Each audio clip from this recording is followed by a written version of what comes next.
Ok, irmãos, vamos agora para mais uma aula na nossa análise do Evangelho de Mateus.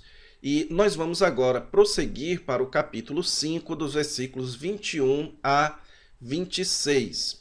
E antes de fazer isso, vamos aqui nos lembrar das duas aulas que nós vimos antes dessa, pois elas são da mais extrema importância, não só para a gente entender os textos que nós vamos analisar a partir dessa aula, como também são considerados por alguns teólogos como um dos textos mais importantes do Novo Testamento para a compreensão da relação da lei com o cristão depois da vinda do Senhor Jesus Cristo, ok?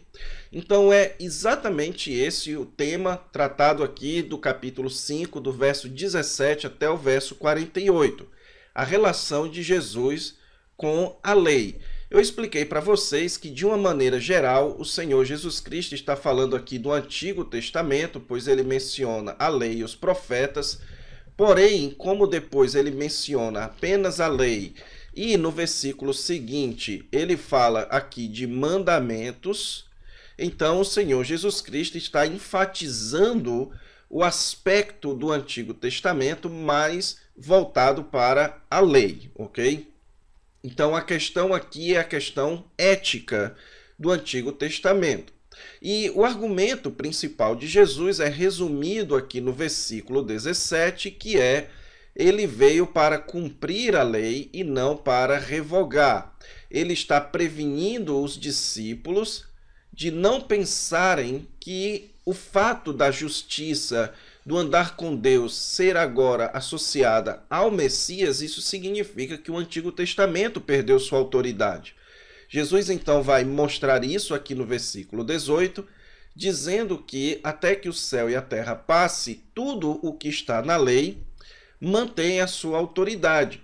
Porém, o Senhor Jesus Cristo já é o cumprimento da lei. O que significa isso?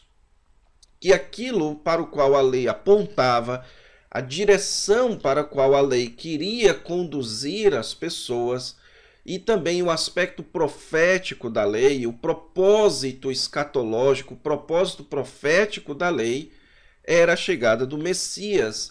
E então, agora o Messias iria conduzir o povo diante de Deus.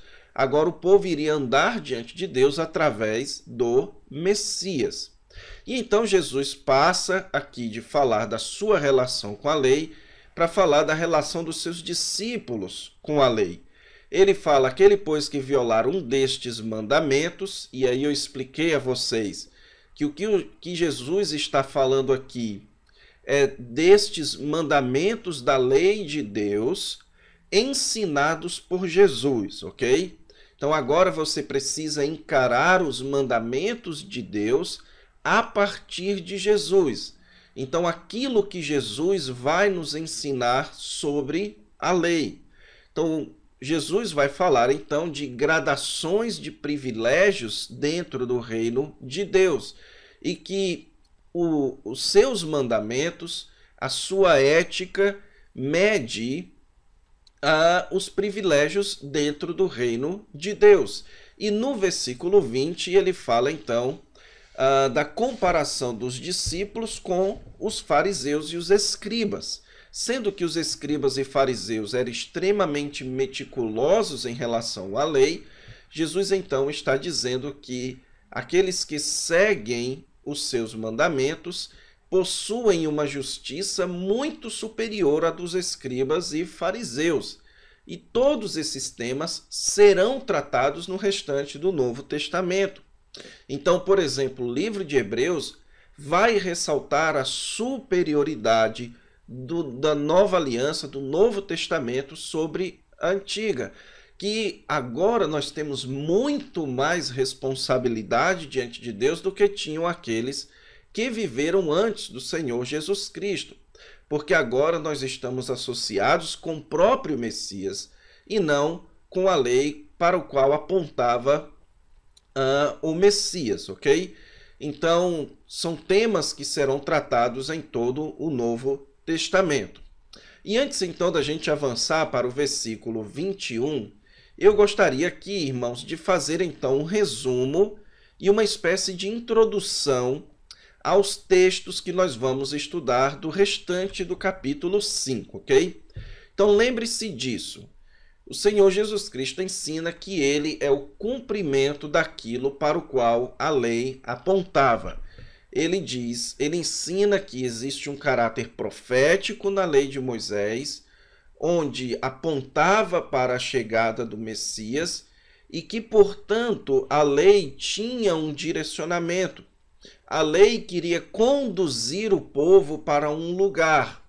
Jesus, então, é este lugar. Jesus, então, é o cumprimento disso e, portanto, Jesus agora é quem vai nos dizer como cumprir a lei de Deus. Agora Jesus é o nosso guia. Antes de Jesus, a relação com Deus era mediada pela lei de Moisés. Agora, a partir de Jesus, a relação com Deus é mediada pelo ensino de Jesus. Ensino esse a respeito da lei, do local para onde a lei queria nos conduzir, ok?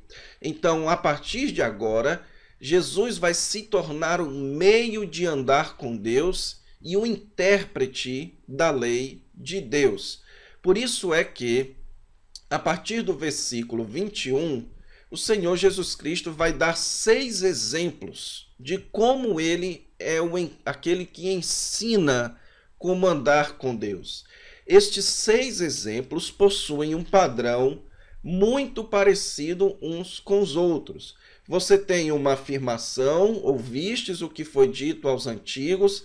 Essa afirmação varia, às vezes ela aparece, pode aparecer como ouvistes o que foi dito, ou e também foi dito, ou então e vocês ouviram ao que foi dito aos antigos. Então, tudo isso é Jesus mencionando do período anterior a ele, e agora ele falando, eu, porém, vos digo.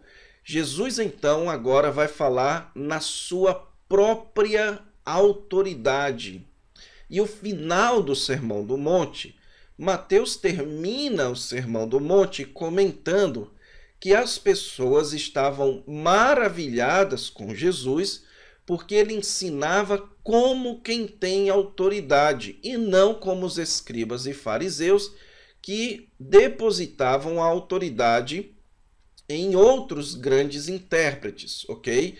Então, o Senhor Jesus Cristo vai interpretar a lei de Deus com a sua autoridade messiânica. Então, 2 aspectos você precisa entender a partir de agora, a partir do ensino do versículo 17 ao 20. Em primeiro lugar, a menção de Jesus aqui a vocês. Então, Jesus está se dirigindo aos discípulos, lembre-se disso. Então, Jesus está falando com a sua nova comunidade, com aquele povo que ele estava criando a partir dos seus discípulos. E, em segundo lugar, um outro aspecto importante aqui é que Jesus vai ensinar na sua própria autoridade. Ele não vai, então, depositar a autoridade em cima de Hillel, em cima de qualquer outra escola de interpretação do Antigo Testamento. Ele vai falar na sua própria autoridade messiânica. Sendo assim, nós precisamos andar diante de Deus e entender o que Deus requer de nós a partir do ensino do Messias. E então, veja bem, a partir do versículo 21, o Senhor Jesus Cristo vai nos dar 6 exemplos de como ele interpreta o Antigo Testamento, mais especificamente a lei. Alguns debatem se aqui Jesus está falando uma antítese ou um contraste, ok? Eu penso que esse debate não é tão relevante, porém eu tendo a entender que aqui Jesus está fazendo um contraste. Uma antítese seria como se Jesus estivesse dizendo ouvistes o que foi dito aos antigos, não matarás, eu, porém, vos digo, matarás. Então, isso é uma antítese, é como Jesus estivesse fazendo, então, uma antítese do seu ensino com o ensino do Antigo Testamento. Aqui, o Senhor Jesus Cristo vai fazer um contraste entre aquilo que foi ensinado e aquilo que ele está ensinando, que não é necessariamente o contrário do que foi ensinado, ok? Outro aspecto também, outro detalhe muito importante para que você entenda esses 6 contrastes que Jesus vai fazer a partir de agora, a partir do versículo 22, é que você não pode utilizar a mesma metodologia de interpretação para cada um desses contrastes. O que eu quero dizer com isso? Que, por exemplo, alguns partem para sugerir que aqui o Senhor Jesus Cristo ele vai afirmar o que realmente diz no Antigo Testamento. Então, cada um dos 6 exemplos, Jesus vai explicar o que é dito no Antigo Testamento. Ou seja, alguns mantêm que a chave para você entender os 6 exemplos de Jesus é que Jesus está lhe explicando o Antigo Testamento. Ele vai citar o Antigo Testamento e vai lhe explicar como você deve interpretar aquela lei, e ele então assim mantém aquela lei. Outros vão dizer que, na verdade, o que Jesus vai fazer aqui é radicalizar. Ele vai mostrar como uma lei do Antigo Testamento agora se torna mais radical ainda. Outros vão dizer que o que Jesus vai fazer aqui é, na verdade, fazer um contraste entre a sua interpretação e a interpretação dos fariseus, e que, portanto, ele está reafirmando a lei do Antigo Testamento e criticando a interpretação que os fariseus faziam da lei do Antigo Testamento. E cada uma dessas posições, irmãos, se sustenta em um dos exemplos que Jesus dá. Por exemplo, em um dos exemplos, o Senhor Jesus Cristo menciona, ouvistes o que foi dito, amarás ao teu próximo e odiarás o teu inimigo. Então as pessoas se agarram nisso dizendo, olha, no Antigo Testamento não tem essa cláusula, odiarás o teu inimigo. Isso era interpretação judaica. Então Jesus está combatendo a interpretação judaica. Só que o que acontece é que no primeiro exemplo, por exemplo, o exemplo da ira, quando Jesus vai mencionar a ira, ele não cita a interpretação judaica, ele cita um dos 10 mandamentos, o não matarás. Então Jesus não está combatendo a interpretação judaica dos 10 mandamentos ou daquele mandamento. Ele está explicando algo a respeito daquele mandamento. Então, tanto a interpretação que diz que Jesus aqui, qualquer interpretação que diga que Jesus aqui está só radicalizando, ou que Jesus aqui está só explicando o Antigo Testamento, ou que Jesus aqui está só criticando a interpretação dos fariseus, essa forma de entender estes exemplos que Jesus vai dar agora é uma forma reducionista. O que então nós devemos fazer a partir do versículo 21? Você precisa entender a chave principal aqui, que é qual? Jesus é o cumprimento do propósito da lei. E a partir de agora, ele vai ser o nosso meio de andar com Deus. Sendo assim, ele vai ler a lei de Moisés, ele vai ler o Antigo Testamento e ele vai nos dizer, nos orientar sobre como andar e servir a Deus, segundo a sua própria autoridade e a autoridade do Antigo Testamento. Sendo assim, em alguns momentos, Jesus vai cumprir o seu papel de mestre, nos explicando algo do Antigo Testamento. Em outros momentos, Jesus vai simplesmente mudar algo do Antigo Testamento. E em outros momentos, Jesus vai criticar a interpretação dos fariseus do Antigo Testamento e dar a sua própria interpretação.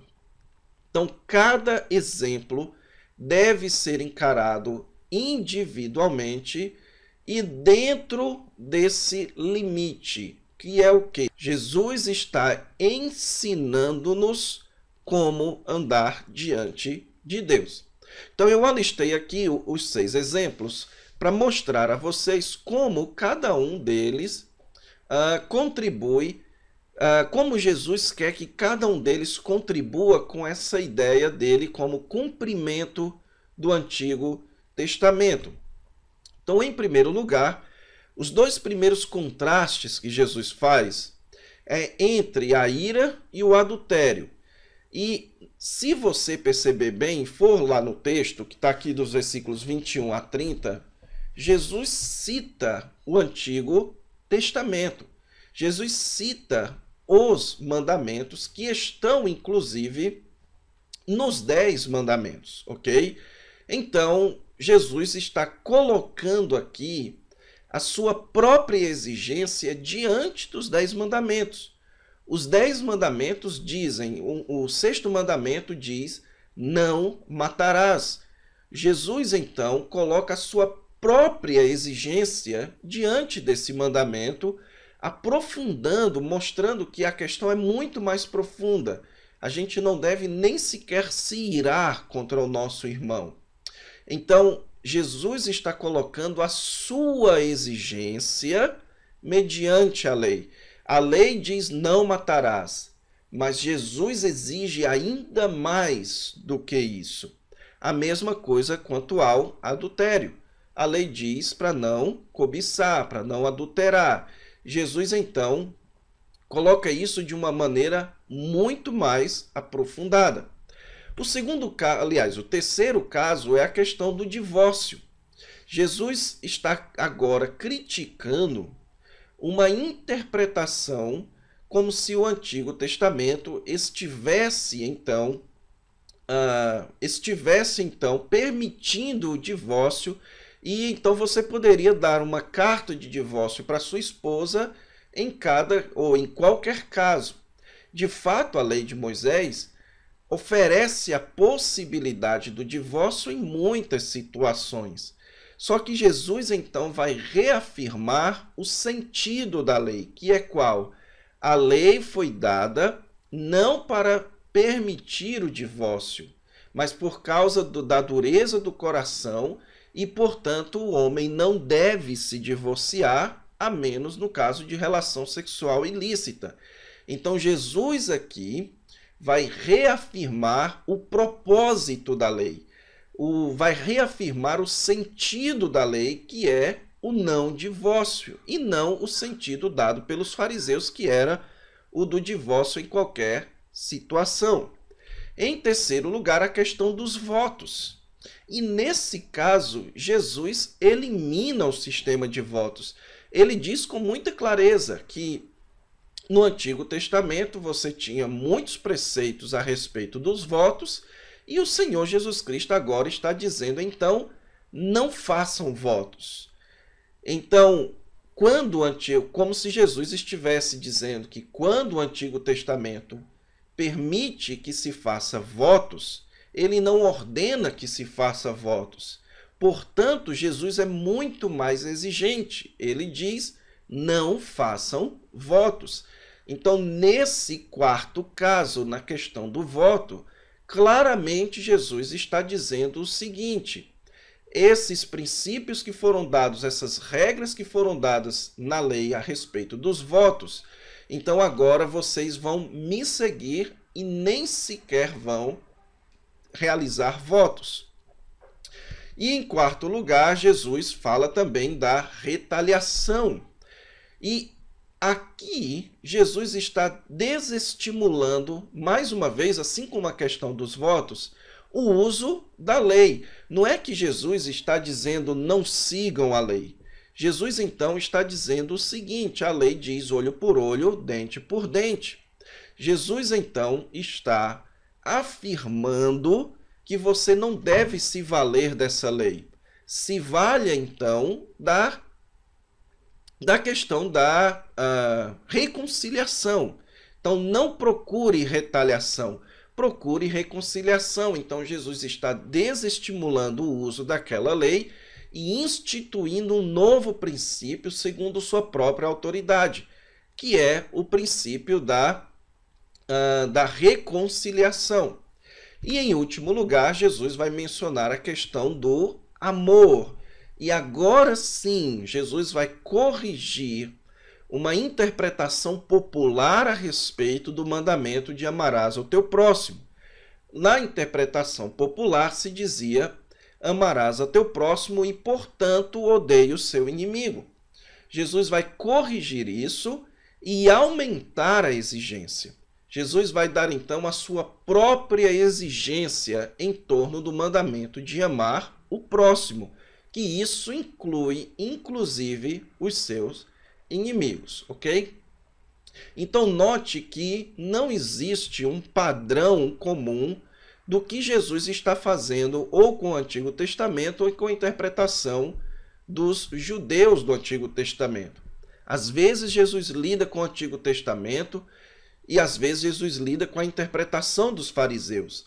Às vezes, Jesus reafirma o Antigo Testamento e às vezes Jesus desestimula a manutenção daquele princípio, daquela lei, e instaura, então, um novo princípio segundo a sua própria autoridade. Então, antes da gente encerrar essa aula, eu queria analisar com vocês, pelo menos, esse primeiro contraste, que é o exemplo que Jesus dá da sua relação com a lei, que é o contraste da ira, a questão da ira, que vai aqui do versículo 21 até o versículo 26, ok? Então, o texto aqui começa com esse padrão que Jesus vai seguir, que é: ouvistes o que foi dito aos antigos. E Jesus, então, menciona aqui o sexto mandamento: não matarás.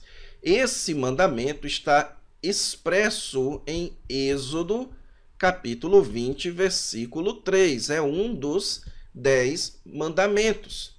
E então Jesus afirma um outro princípio da lei de Moisés, que é: quem matar estará sujeito a julgamento.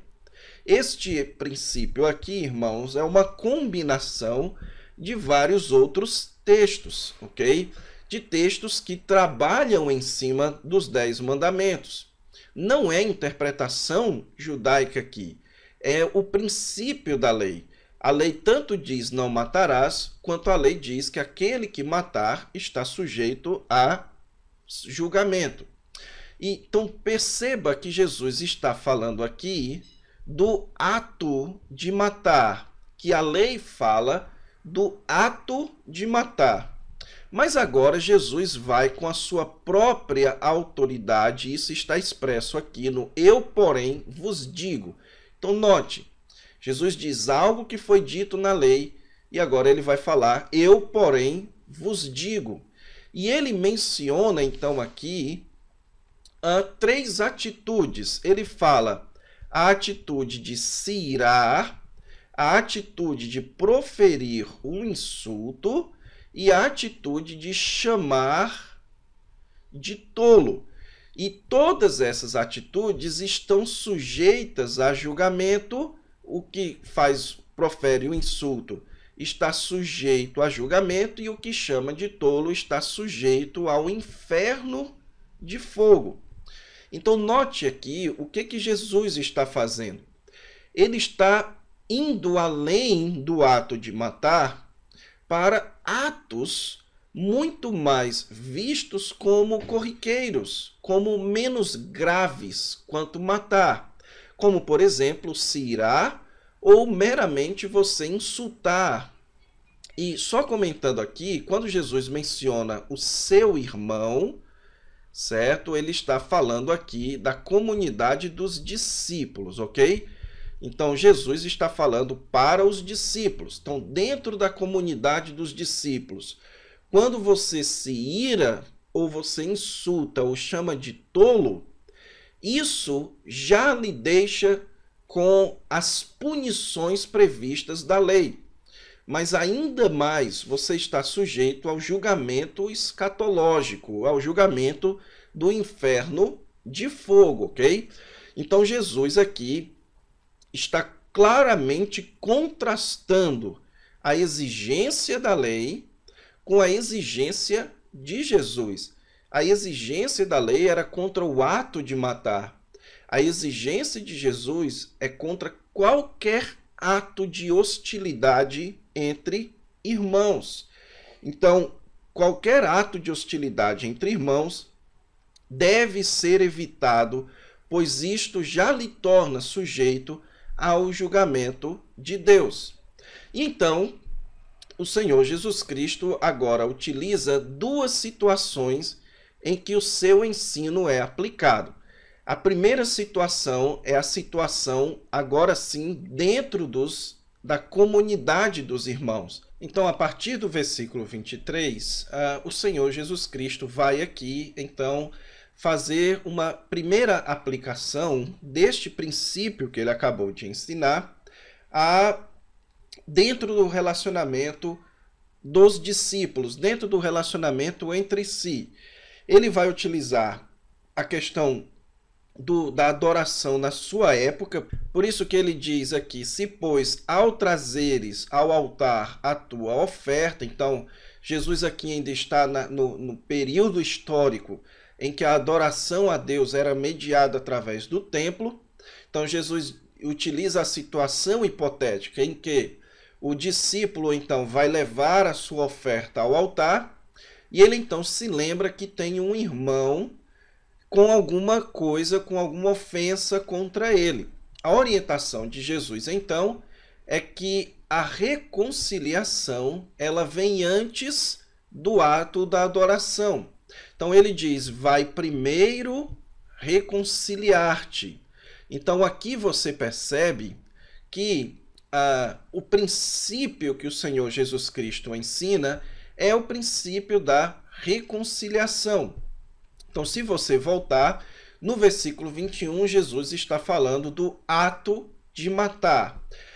Isso é o que a lei tratava, do ato de matar. Jesus, então, agora está enfatizando o ato da reconciliação, que, portanto, nós não devemos ter uma atitude hostil contra ninguém, mas uma atitude de reconciliação diante dos conflitos. Quer você tenha algo contra alguém, quer alguém tenha algo contra você, a sua primeira atitude deve ser a da reconciliação. Então, nesse caso, aplicando para os nossos dias, nosso culto é o nosso sacrifício a Deus. Quando nós cultuamos a Deus, nós estamos celebrando o sacrifício a Deus, nós estamos nos oferecendo como sacrifício agradável a Deus. Então, o que o Senhor Jesus Cristo está dizendo é que a reconciliação precede o ato da adoração. Então, você não pode buscar a sua relação com Deus sem estabelecer a sua relação com o irmão. Então, primeiro você se reconcilia, depois você celebra o ato de adoração. Isso daqui também tem uma menção ao Antigo Testamento. Muitos textos do Antigo Testamento falam algo como misericórdia quero e não holocaustos, ou seja, Deus esperava um ato de compaixão entre as pessoas, entre o seu povo, antes da celebração do holocausto, ok? E a segunda aplicação de Jesus do princípio da reconciliação é aqui no versículo 25 e 26. E agora ele menciona aqui um adversário, ok? E provavelmente Jesus está agora mencionando o ambiente fora do ambiente dos discípulos. Então, o princípio que Jesus está dando aqui é o seguinte, que se você tem um problema com alguém, você precisa resolver esse problema o mais rápido possível. E a metáfora que o Senhor Jesus Cristo utiliza é a metáfora do julgamento. naquela época, quando você ia a julgamento por causa de dívida, você devia a alguém, você tinha que permanecer preso até que você pagasse a sua dívida. Então Jesus está dizendo que no caminho para o julgamento, mesmo no caminho para o julgamento, você deve chamar o seu adversário e se reconciliar com ele, certo? Resolver o seu problema com ele antes do julgamento, para que não chegue o momento do julgamento, você seja condenado e você seja então colocado na prisão e só saia de lá quando pagar até o último centavo. O que Jesus está dizendo? Que a reconciliação é melhor do que o juízo. Voltando aqui no versículo 22 e versículo 21, a morte, a atitude hostil de matar alguém na lei de Moisés era condenada com o julgamento da morte. Jesus então fala que qualquer atitude hostil coloca você em disposição ao julgamento. E então a aplicação que Jesus dá aqui é que antes da chegada do julgamento, você precisa se reconciliar com o seu adversário ou se reconciliar com qualquer pessoa que você tenha problema. Que é melhor você resolver o seu problema agora do que esperar o momento do juízo. Só um último comentário. Muitos apontam aqui que o versículo 23, isso é uma interpretação católica, 26, desculpe, ensina aqui a ideia do purgatório. Que esse julgamento que virá é um julgamento onde você vai ter que pagar por todas as suas dívidas. Mas você precisa entender aqui que o juízo que Jesus está falando no versículo 25 a 26 é o do oficial de justiça e o da prisão, ok? Jesus está utilizando uma ilustração, uma parábola aqui. Então, qual é a ilustração que Jesus está utilizando? A ilustração do julgamento. Então, ele vai utilizar os princípios do julgamento. E a punição do julgamento naquela época era a punição da prisão até que se pagasse o último centavo. O juízo de Deus não tem essa punição. A punição do juízo de Deus é o inferno de fogo, ok? Então, Jesus não está aqui dizendo que o juízo de Deus vai ser para pagar os seus pecados. O juízo de Deus é o inferno. O equivalente ao juízo de Deus na terra é a prisão até pagar o último centavo. Então, esse texto aqui não suporta a ideia do purgatório, ok? Então, qual é a grande lição que nós tiramos aqui deste ensino do Senhor Jesus Cristo? Qual é a grande lição para o relacionamento de Jesus com a lei? A grande lição aqui é que Jesus agora ele dá uma nova orientação em relação à lei. Ele dá a sua exigência sobre a lei. Então a lei fala da morte e do julgamento. Jesus então dá aqui o seu ensino.